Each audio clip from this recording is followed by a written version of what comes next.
Hello everyone, magandang araw po sa inyong lahat. Ito na naman pong muli si Jennifer S. Channel. Meron na naman pong magandang i-share sa aking mga kapwa kasari-sari store owner dyan. Pero bago po ang lahat, kung bago ka pa lang sa aking channel at hindi ka pa nakapag-subscribe, huwag po kalimutang i-click ang ating subscription button at kung magustuhan mo naman hanggang dulo ang ating i-share today, ay huwag po kalimutang mag-like. Ayan. So for today's video mga kasari, kamusta po muna ang aking mga sari-sari store owner dyan, ang aking mga kaibigan dito sa YT World. Kamusta po kayong lahat? Kamusta po ang inyong holiday season?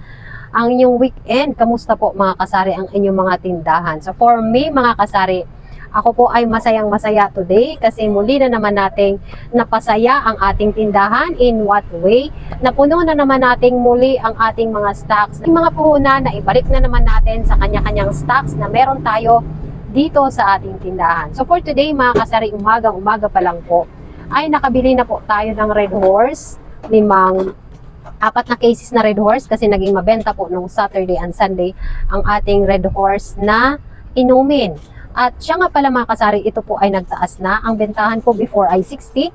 Ngayon ay 65 pesos na po sa Red Horse na 500. And ang kanyang puhunan po ay 619 pesos per case. And bumili po tayo ng apat. And bumili din tayo ng dalawang Mountain Dew, which is si Mountain Dew dito po sa amin sa Iloilo City. Kung medyo direct ka pong kukuha ay ma-avail mo lang po ng 275 pesos isang case. And ang retail ko po dito sa aking tindahan, nandito po tayo sa commercial area, ang aking retail ay 20 pesos per bottle. Ayan. So for today's video mga kasari, masayang-masaya po tayo dahil talaga napanatili nating maibalik ang ating mga puhunan sa ating mga paninda kahit na ito ay nagsisipagtaasan na. So hindi naman lingid sa aking mga kapwa kasari-sari dyan na talagang nagtaas ng sigarilyo. Sumunod na naman ang ating mga inuming mga tanduay, nagtaas din yan mga kasari. And ang aking tanduay pala nga senior ay 75, ang ating junior ay 60 pesos, and ang ating long ay 148 na dark, and ang ating lights ay 126 per bottle. Ayan. So, 700 ml yon mga kasari.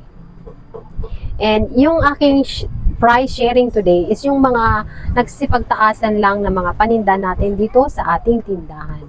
And for today's video, marami na tayong itlog. Nakabili na rin tayo ng itlog ng 5 tray. 5 tray lang po muna mga kasari kasi nagmahal po today talaga ang itlog. Dahil siguro approaching na po talaga ang December. And alam niyo naman po kapag December, nagmamahal po ang ating mga paninda dito sa ating tindahan. Ano yun?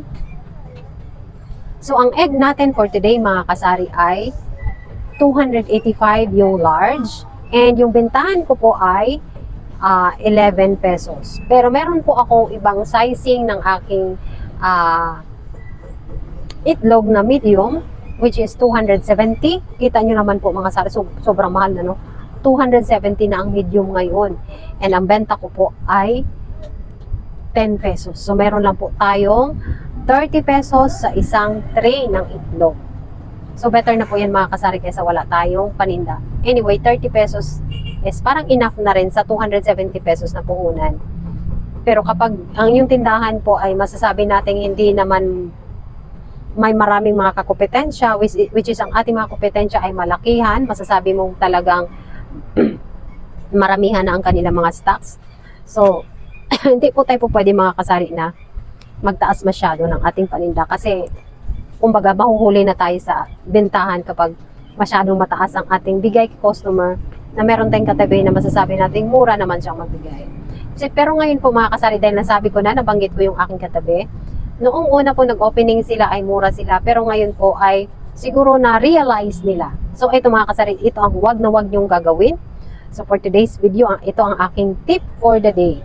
Kapag kayo po ay nag-i-start na or gusto niyo magkaroon ng isang negosyo, any kind of business, dapat sa simula pa lang, marunong na kayo talagang magpresyo as is sa inyong mga paninda. Hindi yung opening nyo, gagawin yung mura, and then after a month, like 2 months or 3 months, biglang mag-shift na kayo sa mahal na presyo. Marami pong mga customer na mawawala sa inyong tindahan kapag ganun po ang inyong strategy. Dapat po mga kasari, ganito po ang gagawin. From the very beginning, dapat mga kasari, ito po ang aking tip bilang isang well-experienced na nagtitindahan ng ganitong klaseng negosyo.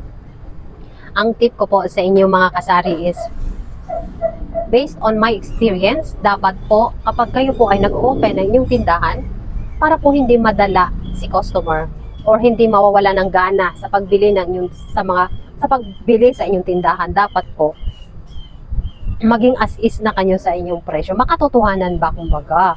Wag yung plastic sa presyohan na from the very beginning, kunwari mura, and then when days passed by, magiging mahal na ang iyong mga paninda. Pagka ganun is magtaka si customer kasi bumili siya nung ganitong araw, mura. Pagka kinabukasan, mahal na. Sobrang taas na ng pagmahal. Kasi ang mga mamimili mga kasari is alam nila yan yung magtaas ang presyo. It's either piso, 2 piso. Ganun lang po dapat ang maging diferensya kapag magbabago ng presyo ang market. Pero kapag ang tindahan mo mismo ang nagbabago na hindi naman nagbago sa market, parang ma-shock si customer na, uy, kahapon bumili ako nito tag 20 lang, bakit ngayon tag 26 na? O di ba? Dapat 22, mga ganyan, 21 kasi nagtaas, yun ang taas ng kung sa market ang pagbabasihan mga kasari. Pero kung biglang dati ang benta mo nasa 60 lang, bigla ka nag 75, o nasa 60 lang, bigla ka nag 70, hindi makatotohanan ng pagtaas base sa market. Kumbaga, sa tindahan mo lang kasi hindi mo na-stabilize nung una ang iyong mga presyohan. Hindi ka sumunod sa tamang presyohan, kaya sa tamang SRP, kaya maguguluhan si customer. Kaya ang tip ko sa inyo mga kasari, kapag kayo ay nag-open ng isang sari-sari store, dapat marunong na kayo mag-stabilize or talagang ang pricing nyo ay normal na. Hindi na nang bago mumurahan natin, tapos sa sunod na araw mamahalan na natin. Mawawala pa unti-unti ang iyong customer, which is hindi po magandang impact sa ating sari-sari store. Ayan, that is my tip for the day. Kung maglagay ng tamang presyo based on SRP or mas mataas sa SRP ng konti, wag yung hindi pa umpisa pa lang, murang-mura na, tapos biglang kinabukasan, biglang 2 months or 1 month, sobrang tumaas ka na, hindi ka na naka-level up sa market. Ayun. Yun ang aking tip for the day. And besides from that mga kasari, gusto ko munang ipakita sa inyo ang aking tindahan ngayon kasi binago na naman natin. Kahit ako po ay matagal na sa pagsari-sari store, meron pa rin pong mga bagay-bagay na katulad ng arrangement na hindi pa natin makuha ng tama. So, gradually mga kasari, kapag ikaw ay nagtitindahan, matututo kang mag-arrange kung saan ba sila talaga dapat ilalagay na pwesto na komportable sa paningin ng customer at komportable syempre sa ating mga tendera kagaya ko na kunin ang isang item para ma-serve kay customer. So ayan na po, tara, silipin na natin ang aking bagong arrangement. Ito na mga kasari, start muna tayo dito sa harapan. As you can see, marami na tayong stocks. Kasi po, namili na nga tayo, di ba? So marami tayo ditong mga stocks na mga biscuits and yung ating mga mamon. Ayan, marami na dyan mga biscuits, mga mamon, may water tayo. Dito sa ilalim is yung ating mga tingi-tingi na mga kapian gatas. And also yung ating mga palaman ay nandyan. Sa ilalim yung spare natin ng mga drinks. Ayan, may mga drinks dyan. And dito po sa harap mga kasari is nandun tayo sa side nun ha. Ito po mga kasari ang ating harapan. Ayan na po nilagay ko sa ang aking mga tingi-tingi na biscuits ay nandyan. And meron tayong mga chocolate mocho, bing-bing, ay Cloud9, ayan yung ating mga tingi-tingi dito sa harap na mga biscuits. Ayan. Ayun yung konting candies natin kasi wala naman tayong masyadong bata dito. Yung mga candy ko na yan ay mga partner yan sa mga cigarettes. Kung may bibili ng sigarilyo, gusto nila mag-candies, so meron tayong candies. Meron tayong tinapay dyan.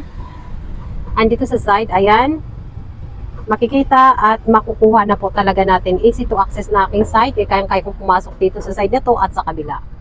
So ayan no, kita no. Kasi binago natin mga kasari kasi nung nakaraan, itong block na to ay masyadong nakadikit dito. So ang nahirapan akong kumuha sa mga condiments dyan sa side. Kaya ang ginawa ko is medyo nilakihan ko yung pagitan para makapasok ako at makakuha ako sa aking mga items sa loob. And at the same time, kita din ni customer syempre. And ito yung mga kasari yung ating itlog. Apat na tray na lang mga kasari, 5 yan. So, apat na lang. Ayan po ay 11 pesos ang ating bintahan kasi large ito. At yan ay 285 na po ang kanyang trays. So, marami pa tayong mantika dyan. And naka-order na naman tayong muli sa ating mga dilatas. Ayan na po ang look mga kasari, pinapakita ko lang sa inyo. Ngayon ang pagbabago na ginawa natin dito sa side na to. And ito yung ating stocks today. And doon sa side na yon is andyan mga stocks natin na mga chichirias. Stocks yan mga kasari kasi meron tayong display sa harapan. Ayan po sila. And ayan. Okay? And dito, ayan, namili pa natin kahapon ng ating mga powders.